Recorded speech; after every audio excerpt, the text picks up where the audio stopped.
Making food photography look delicious is our topic on Luminar Coffee Break, and we have a special guest, Robert Wicker. And this episode begins now.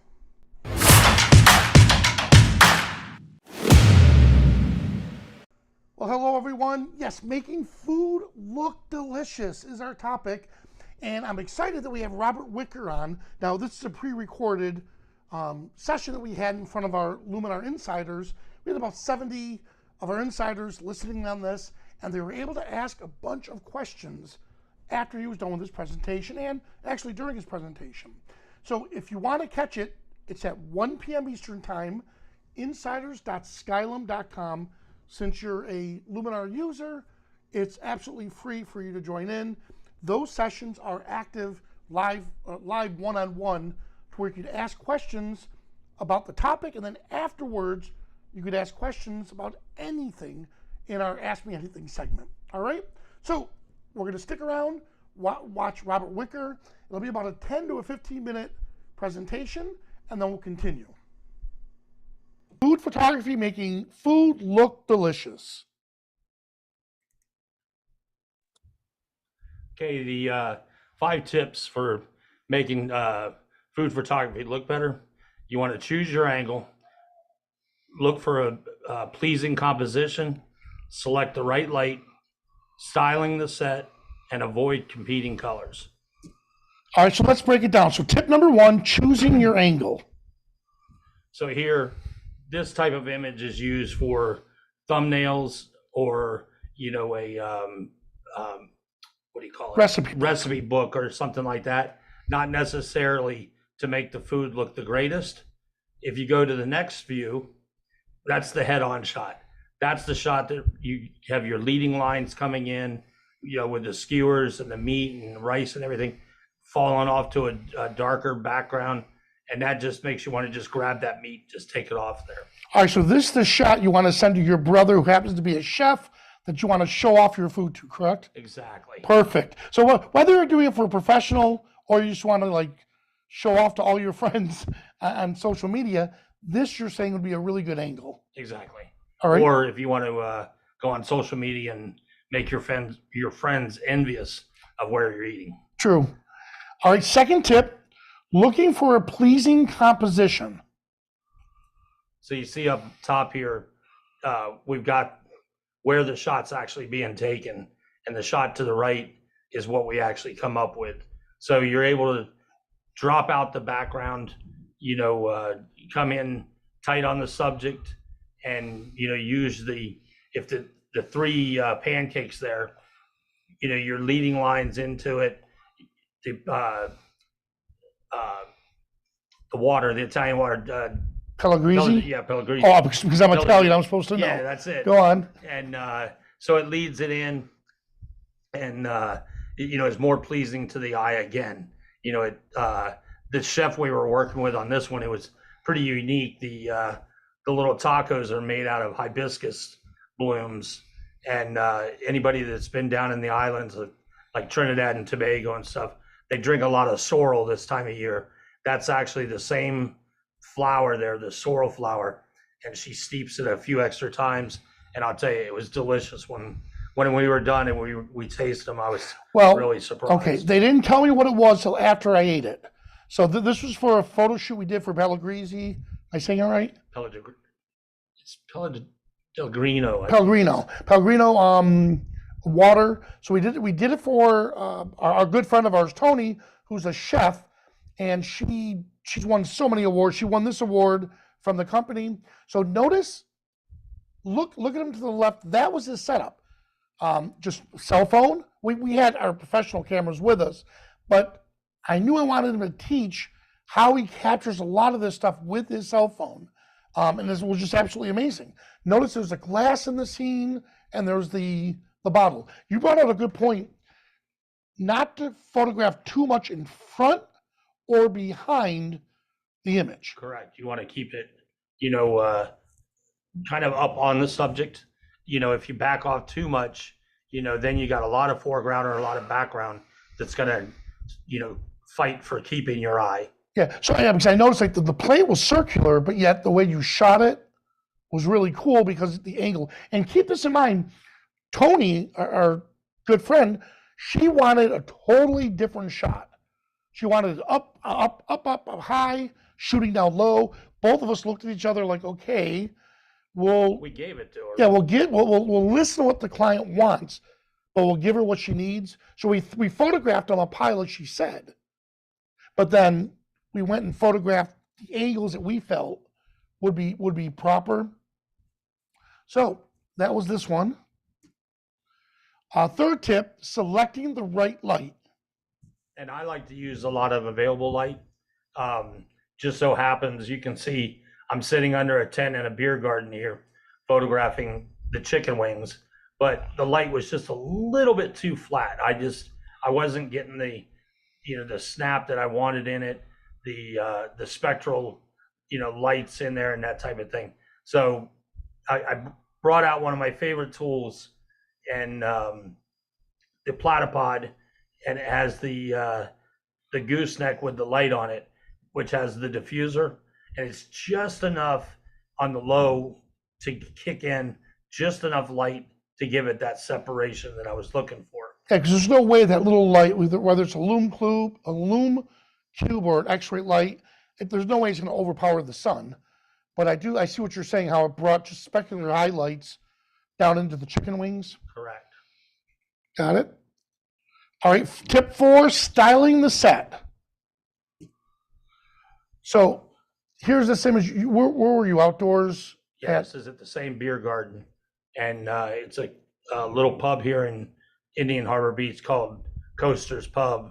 Great little place, and they had about 5 food items that they wanted me to shoot, and so this one was basically the meal. You got your beer, your French fries, and your burger. This is their version of what they call the Southern burger.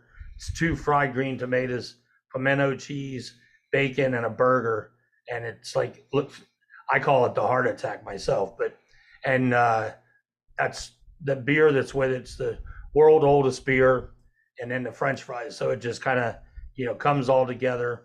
And if you notice, the beer's in there, but it's almost like an afterthought. An out of focus element.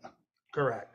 Along with the French fries. So you see that you're getting them, but it's not taken away from the burger itself and catching your eye. That you can tell the burger is your main concentration there. Yeah. Now keep in mind, this was actually presented to you like this. Correct. Now sometimes you don't get it presented like this. Correct. Right. Then you'll have to mess with it a little bit and style it. Now, if you were shooting this for the beer company, then I'm sure you would have made the beer look in focus too. Correct. But like here, again, styling it, they've got the balsamic glaze that they put on the plate, and so what I did is I used it to bring the leading lines in from the bottom right, brings you back to the French fries. The background kind of brings you around to the beer and back to the burger, and it just keeps your eye going in into the image itself. All right, and tip number 5: avoid competing colors or distractions. So here, a similar shot to what we had before. Yeah, because the one on the left is what Tony set up for us. Correct. And we've got the background, is like a room divider with a light behind it. Got which is yellow. Got the red flower, the Pellegrino. It's a green and blue label, and then you have the main subject right up front. So that's how I would prefer not to shoot it. The image on the right, you can see you still have the image of the water back there, but you also have the subject that's your main subject. You see it, it's, that's what we're selling. Gotcha. But keep in mind, this you actually did extra for Tony. Correct. Right, because we were selling Tony's food, whereas the other images for the contest that she won, correct, they were appearing in magazines. They wanted their brand in there. Right, more. Gotcha. All right. But it's mainly the yellow background and the rose and everything. It was just, there's just too much in there to really. You can't tell what are we selling? Roses, the flour bread, whatever the flour you guys made me eat. and then the water. All right, now everything up to this point, you see that Wicker's been out in public photographing, and it's funny because you started doing it just for fun, Correct. and then all of a sudden he'd walk into a restaurant and people knew who he was, and now he's getting free food. Yeah, I've got a friend that he goes, I just started putting it up on Facebook. I was like, man, this food is delicious. And he goes, man, the way you write about this food, he goes, you ought to do this professionally. I'm like, yeah, man, I'll never do it professionally.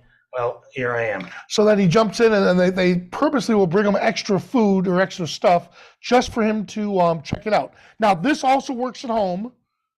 So making food look great for homemade food. All right, Wicker. Look, okay, I can't believe I'm letting you guys see the mess. This was when I came back from that Tampa trip. I just threw everything on the table. I was exhausted. The cleaning service didn't come yet. Wicker, what did you decide to do for me that night? So I decided to treat him to some of my famous pork chops and put them together, cooked them up and everything. And he said, hey, why don't we take a picture of this and send it to my brother? He's like 1,300 miles away.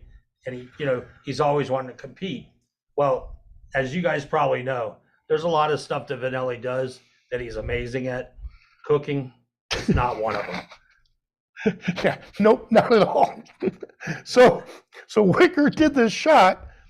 I sent it to my brother. He said, what restaurant are you at? And I said, no, we're at the house. Wicker cook. We're at the house. And I sent a picture of Wicker taking the photo of it. And my brother wrote back, oh, okay, that'll explain it. Wicker probably made the dinner. And I was like, why would you say that? How do you know I didn't make it? Did you? No. But still, I could have. Well, not really. But look what and by the way, if you notice. You could have done it if it had one of the peel tops. Oh, that's right, the peel. I showed him that, the peel tops. But notice we have paper plates. I'm a bachelor. I don't like doing dishes. So my brother noticed that right away and just went off on me about no silverware on the table, no glasses, no napkins. Oh, he went off. But notice Wicker made that horrible looking background. You never would have known it was shot on a cluttered table. One of the tables, the other dining room table we weren't using. But again, look at it. You just, out of nowhere, I thought that came out really good. So now, Wicker, where can we find more about you? Excuse me, on my Instagram, which is rwicker2. Love to have you follow me on Instagram, and also at wicker.link, LINK/Facebook, and that is a food group on Facebook that I have that talks all about Central Florida food. But it also, if you're a home chef, if you're a professional chef, we will go in and we'll share recipes, ideas about how shooting food, just a complete foodie site. I think you would like that also.